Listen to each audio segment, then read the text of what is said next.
First contact, and the universe had been quiet for too long. Admiral Maya Sinclair knew that silence never meant peace in the vast darkness between stars. It meant someone was preparing to break it. Standing on the command deck of the USS Phoenix, she watched the tactical display with eyes that had seen too many battles to trust in coincidence. The deep space monitoring stations had gone dark one by one over the past week.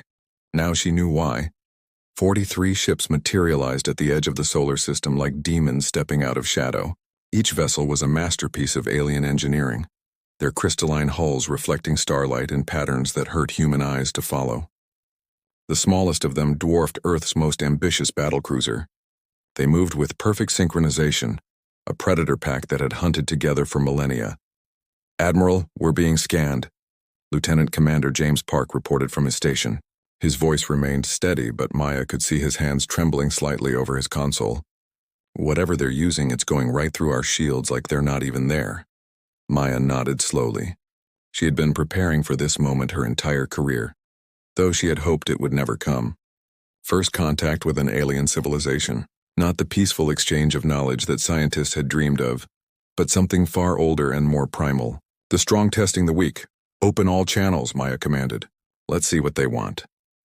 The main view screen flickered to life and humanity got its first look at its would-be conquerors.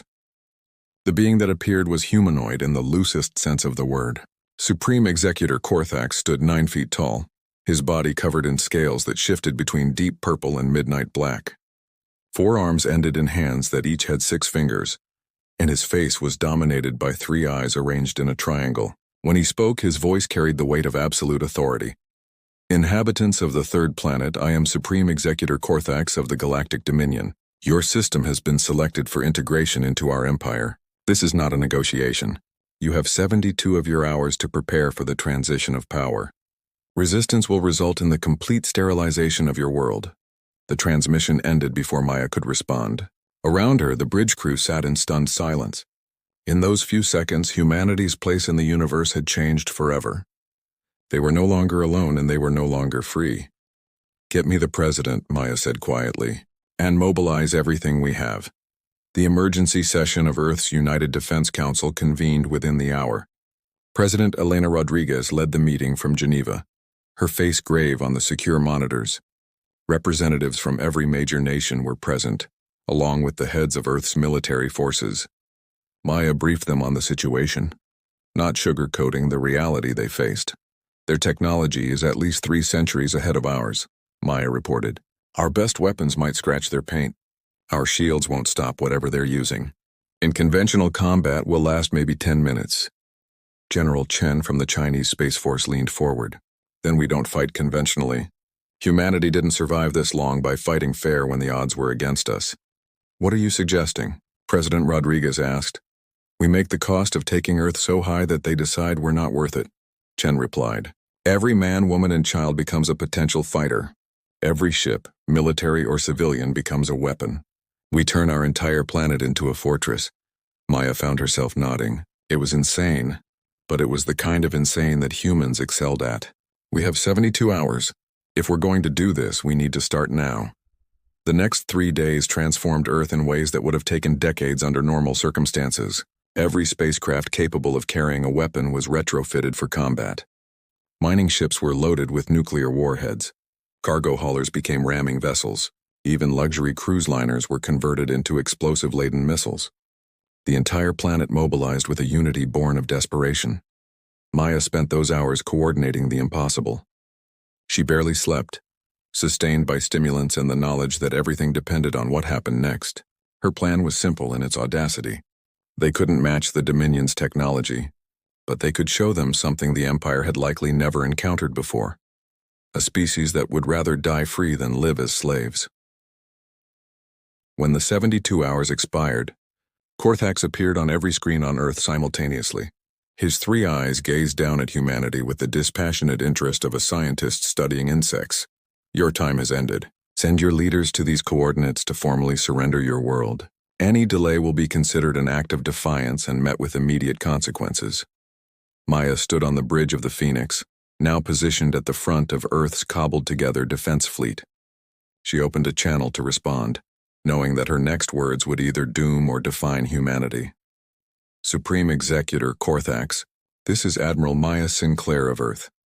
I speak with the full authority of my world's people when I say this. We have a counter-proposal. There was a pause.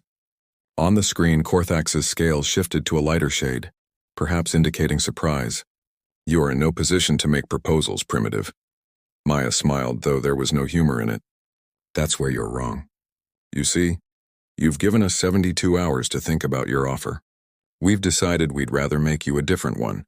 Leave now and we won't have to show you what 8 billion humans can do when you threaten their children. The silence that followed seemed to stretch across the galaxy. Korthax's 3 eyes blinked in sequence, a gesture that his own people recognized as extreme bewilderment. No species had ever responded to the Dominion's ultimatum this way. You dare to threaten the Galactic Dominion? Korthax's voice had lost its calm authority, replaced by something closer to incredulity. We're not threatening, Maya replied. We're educating. You think we're primitives because our technology isn't as advanced as yours, but you're about to learn that there are different kinds of strength. We've survived ice ages, plagues, wars that nearly ended our world, and we're still here. We've looked at extinction so many times it's become an old friend, and you know what we've learned? Sometimes the only way to win is to make sure everyone loses. She gestured to someone off-screen. We've rigged our entire solar system with enough nuclear weapons to create a chain reaction that will make this area of space uninhabitable for the next 1,000 years. Every ship you see, all 12,000 of them, is prepared to ram your vessels. Every human on Earth has been armed. If you want our planet, you'll have to take it from 8 billion people who have nothing left to lose.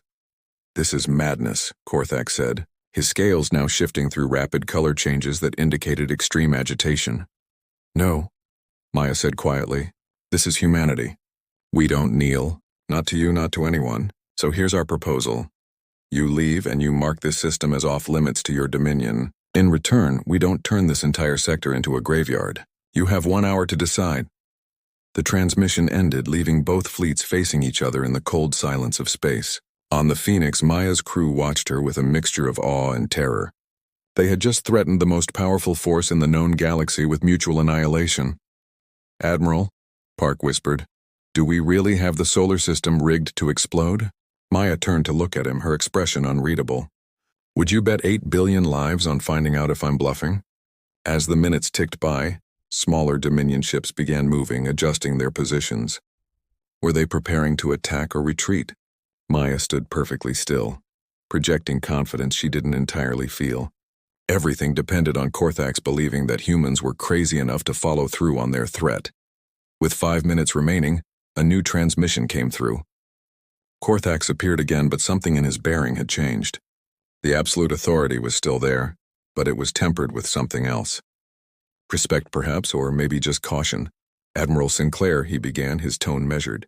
The Dominion has conquered 1,347 worlds. Each one surrendered when faced with our might. You are the first to respond with a promise of mutual destruction. This is unexpected. The price of freedom. The battle, when it came, was unlike anything Earth's military strategists had predicted. Korthax, it seemed, had decided to test humanity's resolve with a probing attack rather than full assault. 3 Dominion cruisers broke formation and accelerated toward Earth, their weapons charging with energies that made space itself ripple. Maya didn't hesitate. Execute Swarm Protocol Alpha. 1,000 small craft, mostly retrofitted civilian vessels, burst from hidden positions behind Earth's moon. They moved chaotically, no formation, no pattern, just pure human unpredictability. The Dominion cruisers, used to organized resistance, struggled to target the erratic swarm. The first kamikaze run came from an old cargo hauler named Lucky Strike. Its pilot, Captain Jennifer Hartley, had volunteered knowing she wouldn't return. Her last transmission was simply, "For our kids." The explosion when she rammed the lead cruiser barely dented its shields, but it sent a message. Humans would pay any price. Within minutes, dozens more ships followed Hartley's example. The space around Earth became a twisted ballet of destruction. The Dominion's superior weapons cut through human vessels like paper, but for every ship destroyed, 2 more seemed to take its place. And slowly, impossibly, the alien shields began to weaken. On the Phoenix's bridge, Maya coordinated the chaos with cold precision. She had learned long ago that command meant sending good people to die for the chance that others might live. Each loss cut deep, but she couldn't afford to show it. Not now. "Admiral, the Beijing is making an attack run on the second cruiser," Park reported. "Captain Wang says..." "He says to tell his family he loves them." Maya closed her eyes for just a moment. Wang had been her classmate at the academy. They had promised each other they would retire together, buy a boat and sail around the world. Another promise that would never be kept. The Beijing's nuclear payload detonated against the cruiser's weakened shields, finally breaking through. The alien vessel lurched, its perfect hull cracked and bleeding exotic energies. It began to retreat, but the damage was done. Humanity had drawn blood. That's when everything changed. Korthax himself entered the battle aboard his flagship, a vessel so massive it had its own gravity field. Its weapons were not the precise beams of the cruisers, but something far more terrifying. A wave of force that simply erased matter from existence. Dozens of human ships vanished in the first sweep. "All ships, Pattern Omega," Maya ordered.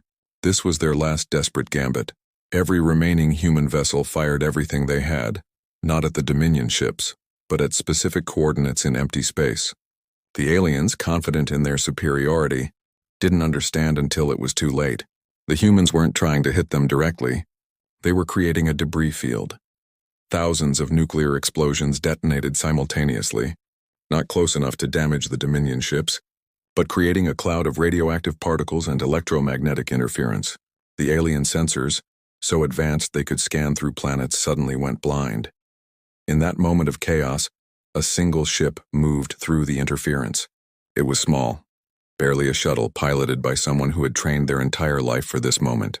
Lieutenant Sarah Kim, Earth's best pilot, flew with instincts no computer could match. She carried humanity's real secret weapon, not a bomb but a message. The shuttle attached to Korthax's flagship like a parasite, too small to trigger defensive systems focused on larger threats.